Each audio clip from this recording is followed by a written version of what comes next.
जयंती इंद्र की पुत्री के साथ में ऋषभ देव जी का विवाह हुआ है। अब इनके यहाँ 100 पुत्र हुए ऋषभ देव जी के यहाँ 100 पुत्र। ये नेदम वर्ष भारत में भी व्यपदिशंति, जिनमें से सबसे बड़े पुत्र थे भरत, जिनके नाम से अजनाब खंड का नाम भारत पड़ा। पहले हमारे इस भारत का नाम क्या था? अजनाब खंड। फिर महाराज भरत के द्वारा ही इसको भारतवर्ष कहलाने, हम सब भारतवर्ष कहने लगे।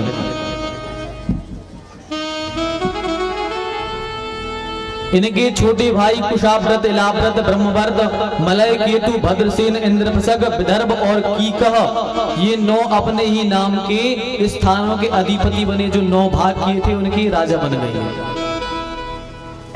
और इनके छोटे भाई जो थे कवि, हरि, अंतरिक्ष, प्रबुद्ध, पिपलायन, आविर्होत्र, द्रुमिल, चमस और करभाजन, ये भगवान के भक्त नवयोगेश्वर कहलाए। नवयोगेश्वर शिवदेव महाराज के 9 पुत्र ही हैं। 100 में से 9 नवयोगेश्वर बन गए। आपने अभी तक नवयोगेश्वर संवाद नहीं सुना होगा। एकादश स्कंद में नवयोगेश्वर संवाद है। बहुत अच्छी शिक्षा दी है नवयोगेश्वरों ने। इस प्रकार इनके 81 पुत्र पिता की आज्ञा पालन करके वेदज्ञ और भगवान की भजन करने वाले हुए। फिर महाराज भरत जो थे, इन्होंने अपना राज्य छोड़ा, अपने पुत्र को दे दिया। नेपाल में गंडकी नदी के पास में जाकर के तप करने लगे। तप करते करते हिरण के बच्चे को पाल लिया। हिरण में आसक्ति आ गई तो मरे जब तो हिरण ही बन के आए। क्योंकि कहते हैं कि अंत्यमति सा गति, मरते समय जैसी हमारी मति होती है वैसी गति हो जाती है। तो मरते समय उन्होंने हिरण का ध्यान करते करते मरे तो हिरण ही बन गए। हिरण बन करके आए, अपने शरीर को जला दिया। फिर ब्राह्मण के रूप में आए, फिर भी नाम भरत पड़ा। फिर भगवान की भक्ति करके उन्होंने भगवान के धाम को पा लिया। अब आगे कथाएं तो बहुत है। समुद्र मंथन है, प्रहलाद जी कथा है, गजराज की कथा है। प्रहलाद जी ने भी ठाकुर जी का भजन करके विश्वास स्मरण भक्ति करके प्रहलाद जी ने ठाकुर जी को पा लिया। गजराज की कथा आती है, समुद्र मंथनी कथा आती है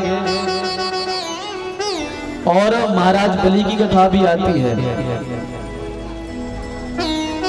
तो इन सब कथाओं को प्रणाम करते हुए अब हम राम जी के जन्मोत्सव की तरफ चलते हैं।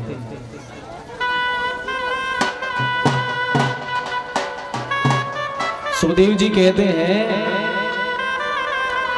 खड्वांगाद दीर्घ बाहुश्च रघुस्तस्मात् प्रथुस्रवा आजस्ततो महाराज तस्माद् दशरथोद्भव। सुखदेव जी कह रहे हैं, खड्वांग के पुत्र हुए दीर्घबाहु, दीर्घबाहु के रघु से अज और अज से महाराज दशरथ का प्राकट्य हुआ। महाराज दशरथ के यहाँ 4 पुत्र हुए। महाराज दशरथ के यहाँ 4 पुत्र हुए, राम, भरत, लक्ष्मण, शत्रुघ्न। सुखदेव जी ने एक श्लोक में ही रामचंद्र का वर्णन कर दिया। सुखदेव जी कहते हैं, गुरुवर थे त्यक्त राज्यो व्यचरत अनुबनम पद्म पद्भ्याम प्रियाया पाणे स्पर्शाक्षमाभ्याम ब्रजत पतर्जो यो हरीन्द्रानुजाभ्याम वैरोप्याच्छूर्पणख्या प्रिय विरहरुषा रोपिता भूबिर्जम्भ त्रस्ताभिर्बद्ध सेतु खलदन दलहा कौशलेन्द्रो बतान्नः। एक श्लोक में रामायण की कथा को सुना दिया। जब एक श्लोक में सुनाया तो परीक्षित बोले, महाराज थोड़ी राम कथा को थोड़ा बहुत विस्तार तो कर दो, थोड़ी बहुत तो सुना दो, एक श्लोक में आपने झटपट कर दी।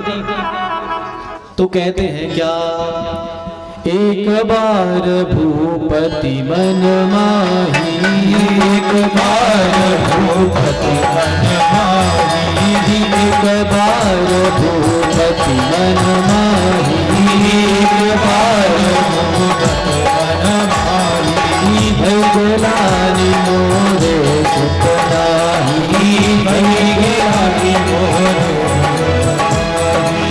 भगलानी मोरे सुतनाही, भगलानी मोरे। एक बार महाराज दशरथ जी को बड़ी गिलानी हुई कि हमारे यहाँ कोई संतान नहीं है। गिलानी इस बात की नहीं थी कि हमारे यहाँ संतान नहीं है, पुत्र नहीं है।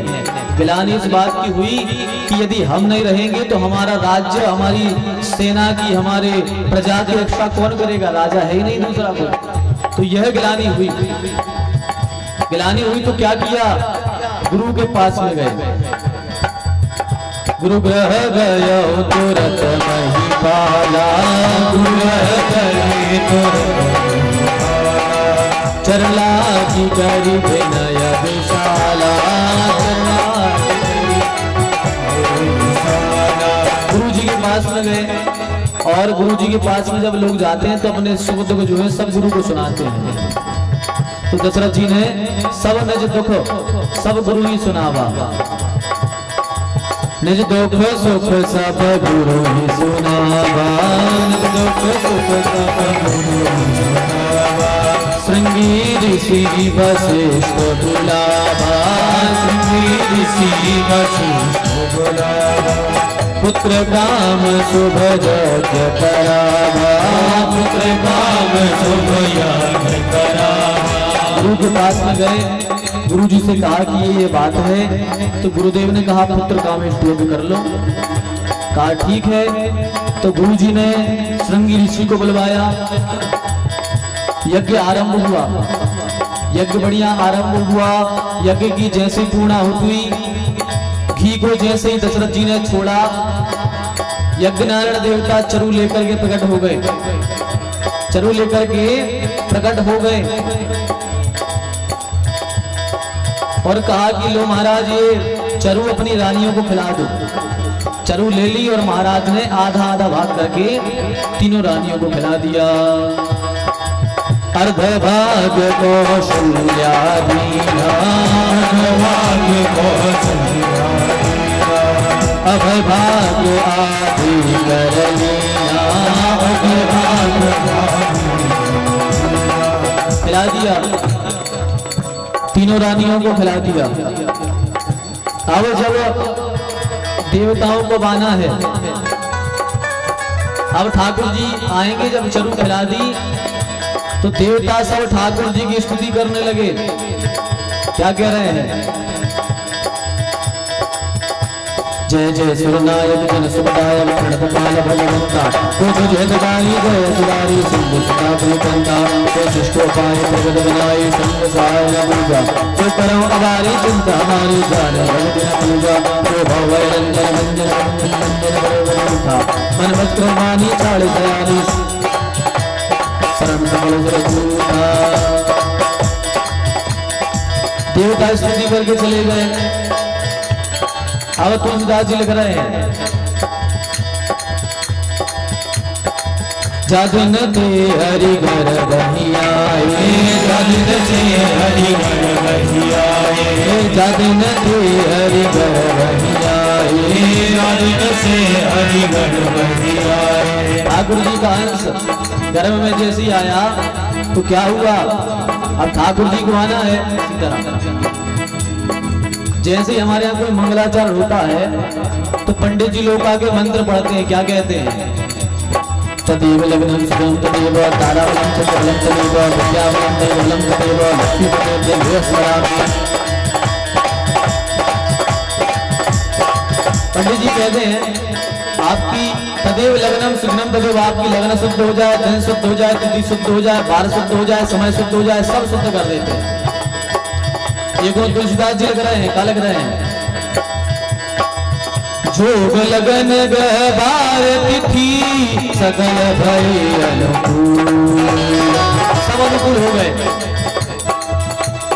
सब अच्छे हो गए। अब राम जी को आना है, बढ़िया चैत्र का महीना आ गया। अब ठाकुर जी आ रहे हैं, किस स्थिति में आए? नवमी तिथि मधुमास पुनीता, नवमी तिथि मधुमास पुनीता, शुक्ल पक्ष अभिजित हरिप्रीता, शुक्ल पक्ष अभिजित हरिप्रीता, मध्य दिवस अरुषि कनभामा, मध्य दिवस अरुषि कनभामा। अब राम जी को आना है। जैसे ही राम जी आए, नवमी तिथि आ गई, शुक्ल पक्ष आ गया, चैत्र का महीना आ गया और चतुर्भुज रूप लेकर के भगवान नारायण प्रकट हो गए। बोले राघवेंद्र सरकार की जय हो। राम जी प्रकट हो गए। जैसे ही प्रकट भय, तुलसीदास जी ने लिख दिया, भय प्रकट कृपाला दीन दयाला। जैसे ही सुना देवताओं ने भय प्रकट कृपाला दीन दयाला, दीन बंधु भगवान प्रकट हो गए। देवताओं ने दौड़ लगा दी, चलो हम दीन बंधु के दर्शन करने जाएंगे। लेकिन जैसे ही दौड़ लगाई तो समस्या कहा भाई कि तुलसीदास जी ने लग दी कौशल्या है तकानी। तुलसीदास जी ने लग कि मैं तो कौशल्या को हित कर भी आए हैं। देवता बोले रुक जाओ, भी तो अकेली कौशल्या को हित कर भी आए, अपने लाने थोड़ी आए, लौट चलो। सब लौट चले। अब भगवान प्रकट हो गए। कौशल्या मैया बोली भगवान आ गए। राम जी बोले आओ। बोले आप इन्हें तो कही थी आ जाओ। कौशल्या जी बोली भगवान आपकी याददाश्त बड़ी तेज है। भगवान बोले बात तो है ही, मगर कौशल्या जी बोली जा तो बताओ।